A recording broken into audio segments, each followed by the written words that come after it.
ओम शांति। आज क्या है मीठे बाबा की मुरली मंथन की डेट है 27 जुलाई 2023। तो आज मीठे मीठे बाबा ने हमें फिर से बहुत सारे समझाने दी।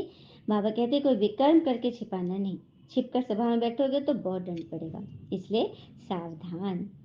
बाबा ने एक लक्ष्य दिया कि सपूत बच्चा बन माता पिता के तख्त नशीन बनना है। उसके लिए बाबा ने बहुत सारे पॉइंट दिए हैं और कौन से दिल को भुलाने देना, ये बाबा ने गीत बजवाया आज। फिर बाबा बोलते हैं ईश्वरीय गोद की संतान बनना है तो कैसे बनोगे, कितने जन्म तुमने भोगे हैं। गवर्नमेंट भी तो कोई जजमेंट पास करती है। तो धर्मराज क्या करेंगे, सजाए फिर एक एक को चलन अनुसार ही मिलेगी, जैसे जैसे हम कर्म करेंगे। और फिर बाबा ने कुछ परियों के नाम बोले हैं, माताओं के हिस्से आते हैं ना वो परियों के नाम। अच्छा, असुर बन विघन डालते हैं। कौन डालते हैं असुर बन विघन? ट्रेटर बनते हैं, हंगामे करते हैं। कैसे लोग करेंगे, इसको बाबा ने बताया। और किस दिल पर साहब राजी होते हैं, किसके बुद्धि का ताला खोलते हैं, यह भी हम समझेंगे। और शास्त्रों में भी क्या लिखा हुआ है, जो छिप कर बैठते हैं उनको क्या नाम दिया हुआ है शास्त्र में, यह समझेंगे। और शक्ति सेना नाम से किन का नाम गाया हुआ है। और कोई अच्छी होगी ब्रह्मा कुमारी तो वो क्या करेगी, वो कैसे सेवा करेगी। फिर बाबा बोल रहे हैं कि हाँ, मुश्किल से ही कोई पवित्र रहते हैं। क्यों क्यों उनको मुश्किल लगता है, इस पे समझेंगे। अब मोह के कीड़ा ऐसा है ना, जैसे कि बाबा ने एक जानवर का नाम लिया है, बहुत ज़्यादा उसे मोह होता है। तो समझना है क्या मुझ में मोह है, उसको चेक करें। और फिर बाबा ने बोला सोने का बर्तन चाहिए, मन बुद्धि सोने का होगा तभी तो ये दिव्य ज्ञान अनमोल ज्ञान अंदर जाएगा। अब बहुतों का दान करेंगे तो हमें क्या मिलेगी, दान करने से क्या मिलेगा, और हम किस यात्रा पे हैं और क्यों हमें संभल कर चलना है। पिता समान निरहंकारी कैसे बनेंगे, कराने वाला करा रहा है। यश नीति से हम कैसे बेपरवाह बादशाह बनेंगे, यह हम वरदान और उसके विस्तार में अच्छी रीति समझेंगे। स्लोगन में शांति और सुख के वाइब्रेशन हर एक को देना है, तो लोग कैसी अनुभूति करेंगे, इसको हम आज डिटेल में सुनेंगे। तो बाबा ने आज कहा मीठे बच्चे कोई भी विकर्म करके छिपाना नहीं।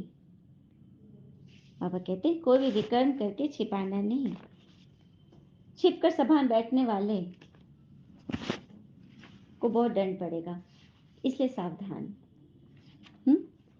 मतलब झूठ बोलकर कोई कर्म कर रहे हैं और पवित्र सभा में बैठ गए तो इससे बचना है और सबको सच सच बता देना है, छुपाना नहीं है। प्रश्न, किस लक्ष्य का को सामने रखते हुए पुरुषार्थ में सदा आगे बढ़ना है। कौन सा लक्ष्य सामने रखकर पुरुषार्थ में सदा आगे बढ़ेंगे, तो उत्तर है लक्ष्य है हमें सपूत बन माता पिता का तख्त नसीन बनना है। तख्त नसीन, भगवान का तख्त नसीन बनने के लिए कैसा सपूत बनना है, तो हर कदम में फॉलो फादर करना है। हर कदम में ब्रह्मा पिता के कदमों पे कदम चलना है, ऐसी कोई चलन नहीं चले जिससे कुल कलंकित बने। ऐसा सपूत बच्चा बने, अपने को यात्री समझ यात्रा में सदा तत्पर रहे। यात्री कभी भी यात्रा पर पतित नहीं बनते। अगर कोई विकार के वश होते हैं तो चकनाचूर हो जाते हैं, सत्यानाश हो जाती, फिर बहुत दुखी होते हैं। यात्री जो होते तीर्थ यात्री, तीर्थों पे जाते हैं तो पवित्र रहते हैं ना। अब किसी को व्यसन की आदत है तो वो भी नहीं करेंगे, नहीं नहीं नहीं, हम तो देवता का दर्शन करने जा रहे हैं, कितना ध्यान रहता है, तो उस वक्त कितना पवित्र रहते हैं। लेकिन फिर जो लौट के आते हैं तो जहाँ के तहाँ। लेकिन सपूत बच्चे की जब बात आ रही है तो श्री राम जी, त्रेता वाले राम जी जो मर्यादा पुरुषोत्तम थे, उनकी एक कथा है, चलिए सुनते हैं। कहते हैं ना कि उनको राम जी को सबसे ज्यादा प्रेम कोई करता था तो वो केकई थी। लेकिन कहो तो कोई मानेगी, केकई केकई ने तो कितना बड़ा उनको श्राप दे दिया था, केकई कैसे उनको मानती। तो चलिए समझते हैं। एक बार की बात है, माता केकई जब राम जी बच्चे थे तो उनको अपने गोदी में लेकर दूध भात खिला रही थी। एक ग्रास, दो ग्रास, तीन ग्रास, चौथा ग्रास देते हुए फिर राम जी ने हाथ रोक दिया, कहा माता क्या आप मुझे, आपने तो अभी तक मुझे कुछ दिया ही नहीं। माता मुस्कुराने लगी, बोले अरे कैसी बातें कर रहे हो, मांग ना मेरा बेटा, मांग, तुझे मांगने में भले देरी हो जाए पर मुझे देने में देरी ना होगी। बेटा बोला माता ये बात ही कुछ ऐसी है, कुछ भी बात हो, मेरा राम मुझसे मांग रहा है और माँ सोचेगी, बोल बेटा क्या चाहिए। तो माता, मैं तो तुझसे मांगने जा रहा हूँ ना जो, उससे तेरा नाम बहुत बदनाम होगा।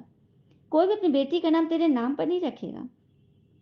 माता बोलती है, अरे कोई रखे न रखे, उससे मुझे क्या, मगर मेरे राम की बात मैं पूरी करो, मेरा राम खुश हो, इससे बढ़कर मुझे और कुछ नहीं चाहिए। फिर बोले, लेकिन माता, इस कार्य से आपको बहुत अपयश मिलेगा। फिर बोलती है, यश और अपयश मैं नहीं जानती पुत्र, पर मेरा बेटा मुझसे प्रसन्न रहे, यही मेरे लिए काफी है। माँ, इस काम के लिए आपको वैधव्य की भी जीवन जीनी पड़ेगी। यह बात सुनकर वो कुछ पल के लिए मौन हो गई। थोड़ी देर सोचने के बाद बोली, कदाचित पुत्र मुझे वैधव्य का ही जीवन क्यों न देखना पड़े, पर वो भी मैं तेरे लिए स्वीकार करती हूँ। तो राम जी बोले, ठीक है माँ, अगर तू तैयार है तो सुन, एक समय ऐसा आएगा जब मुझे राज तिलक की घोषणा होगी, लेकिन आपके द्वारा मुझे 14 वर्ष का वनवास आपको देना होगा मुझे। यह सुनकर सुनते ही कैकेयी बेहोश हो गई। थोड़ी देर में उसको उठाया गया तो बोलती है, मुझे बेटा, न मुझे नाम चाहिए, न मुझे यश चाहिए, चलो वैधव्य का जीवन भी मैं स्वीकार करूं, लेकिन मैं अपने पुत्र से 14 वर्ष अलग कैसे रहूंगी, ये काम मुझसे न होगा। मतलब एकदम तैयारी नहीं थी। मैं ये कलंक अपने सर पर नहीं ले सकती। तो राम जी कहते हैं कि माता, अगर मैं वन में नहीं गया तो सर्वभंग ऋषि, जिनकी हड्डियां गल चुकी है मुझसे मिलने के लिए, मांस तो गल गया, सिर्फ हड्डियों का ढांचा रह गया, और वो शबरी, जिसकी आंखें मेरा रास्ता देखते देखते पथरा गई है, और वे ऋषि जिन पर असुर लोग अत्याचार करते, उनका उद्धार कैसे होगा माँ। जब इस तरह से अपनी तोतली बातों में माता को तैयार कर लिया, फिर जब बड़े हुए, शादी हुई, और जब उनको वनवास, जब उनको राज्याभिषेक होने की घोषणा हुई, तो राम जी कदाचित खुश न थे, बिल्कुल प्रसन्न नहीं थे। लेकिन दूसरे दिन जब उनको 14 वर्ष का वनवास की घोषणा सुनने में आई, सूचना मिली, तो वे इतने प्रसन्न दिखाई दे रहे थे, इतने प्रसन्न कि प्रजा तो देखकर बिल्कुल चौंक गई कि ये क्या है। और जब सब लोग कहने लगे, पिताजी ने आपको वनवास दिया, तो पता है राम जी क्या बोले? राम जी बोले, पिताजी ने वनवास नहीं, मतलब मैंने आपको राजपाट नहीं दिया। बोले, पिताजी ने मुझे नगर का राज नहीं दिया, पिताजी ने तो मुझे जंगल का राज दे दिया, मुझे जंगल का राजा बना दिया। तो ये होती है सच्चाई, जो कि हर परिस्थिति को एकदम समान रूप से उसके अंदर कितनी पॉजिटिव देखते हुए, और सभी को विश्वास भी दिलाते हैं कि जो कुछ मेरे साथ अनिष्ट है, आप लोग को दिख रहा है, लेकिन ये अनिष्ट नहीं है, इसमें बहुत बड़ा कल्याण छिपा है। तो ये है कथा।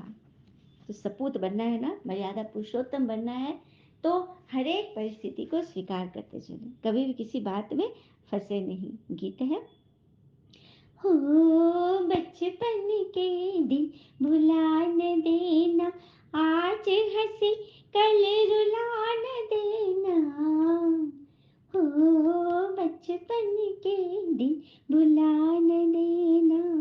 ओम शांति। ये बच्चों के लिए गीत है ना। हुँ? बच्चे आकर ईश्वरी गोद में पले हैं, ईश्वरी संतान बनते हैं। वे बाबा आगे समझाते हैं, जैसे गवर्नमेंट है तो उनके साथ धर्मराज अर्थात चीफ जस्टिस भी तो होते हैं, कानून भी तो होता है सरकार के साथ। वैसे ही मैं पिता हूँ, मीठा बाबा हूँ, तो मेरे साथ साथ धर्मराज भी है।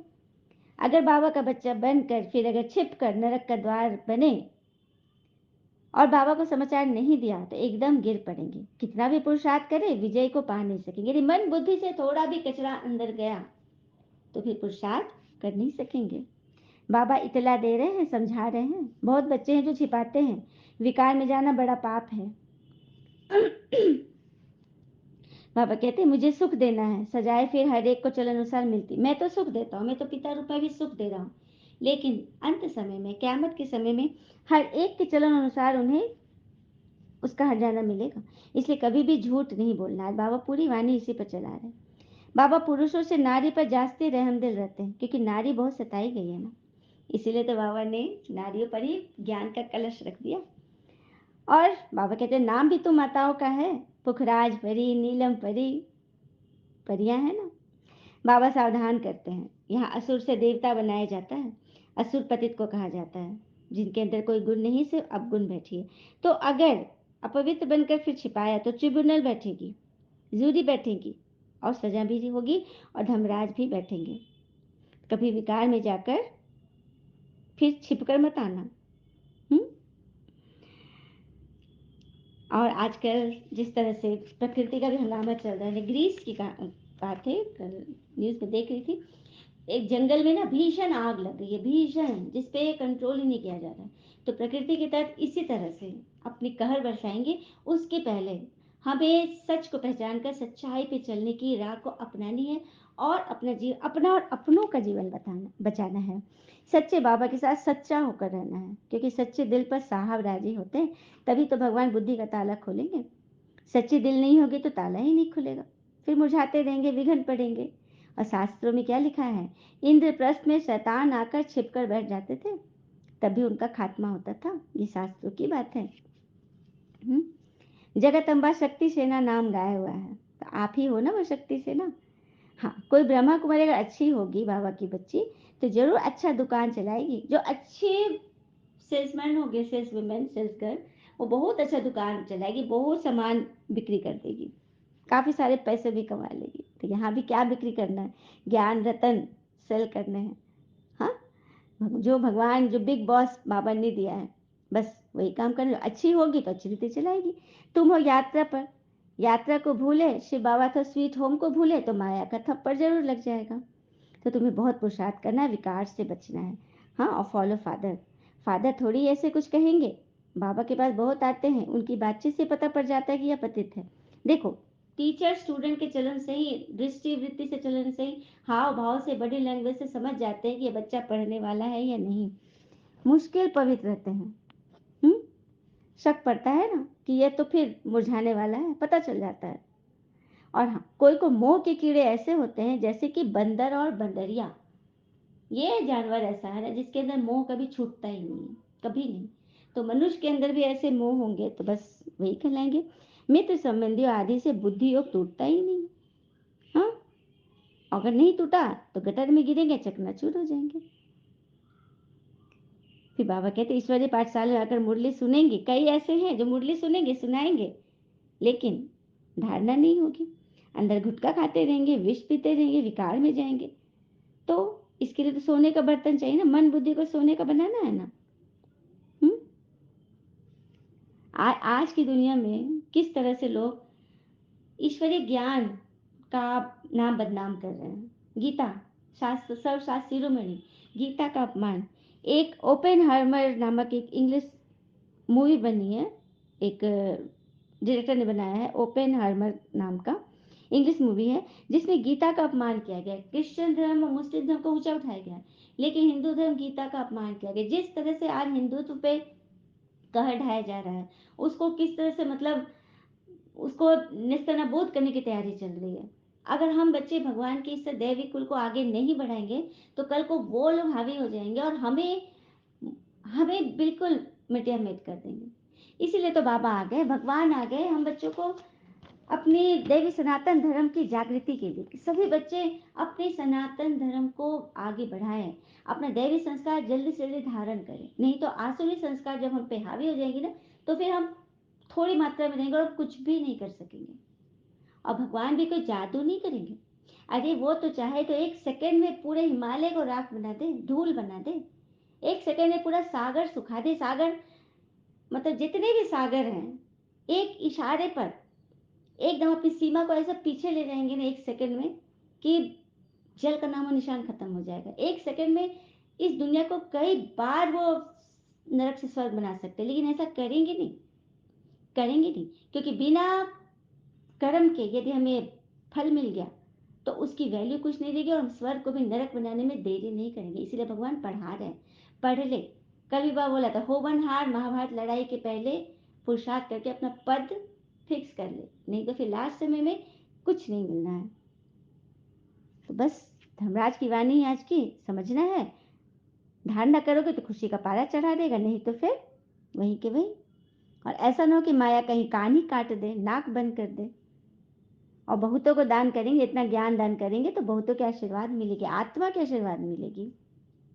अब बाबा भी अपने सपूत बच्चों को देखकर बहुत खुश होते हैं। अच्छा, मीठे मीठे सिक्के लदे बच्चों प्रति माता पिता बाप दादा का याद प्यार और गुड मॉर्निंग। रूहानी बच्चों के रूहानी पिता को नमस्ते नमस्ते।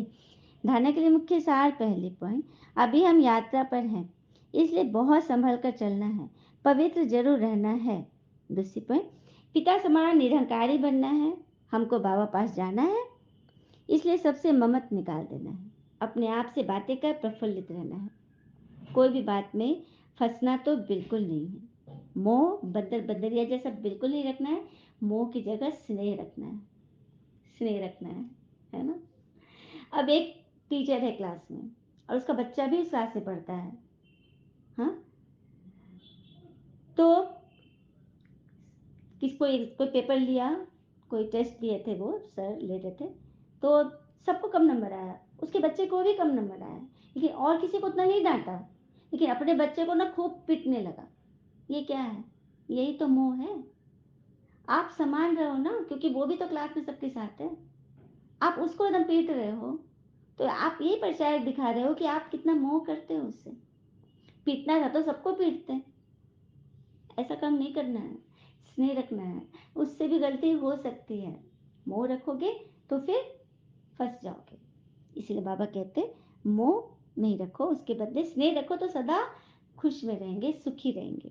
वरदान, कराने वाला करा रहा है, इस स्मृति द्वारा निमित्त बन हर कर्म करने वाले बेपरवाह बादशाह भव। कराने वाला करा रहा है, इस स्मृति द्वारा निमित्त बन हर कर्म करने वाले बेपरवाह बादशाह भव। चलाने वाला चला रहा है, कराने वाला करा रहा है, इस स्मृति द्वारा निमित्त बनकर हर कर्म करते रहो, तो बेपरवाह बादशाह बन जाएंगे। मतलब कुछ भी अपने ऊपर जिम्मेवारी लो ही नहीं।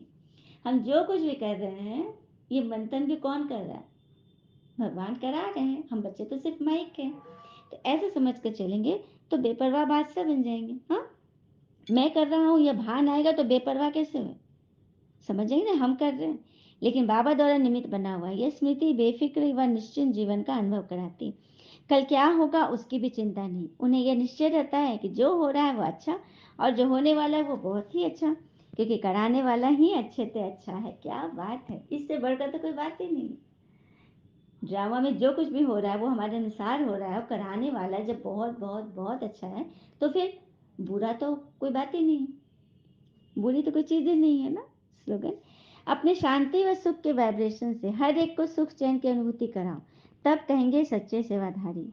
अपने शांति और सुख के वाइब्रेशन से हर एक को सुख चैन की अनुभूति कराओ, तब कहेंगे सच्चे सेवाधारी। अच्छा, ओम शांति। शुक्र मुझे बाबा, वो बाबा के प्यारे प्यारे बच्चे, आप सबका जीवन सदैव शुभ हो। ओम शांति।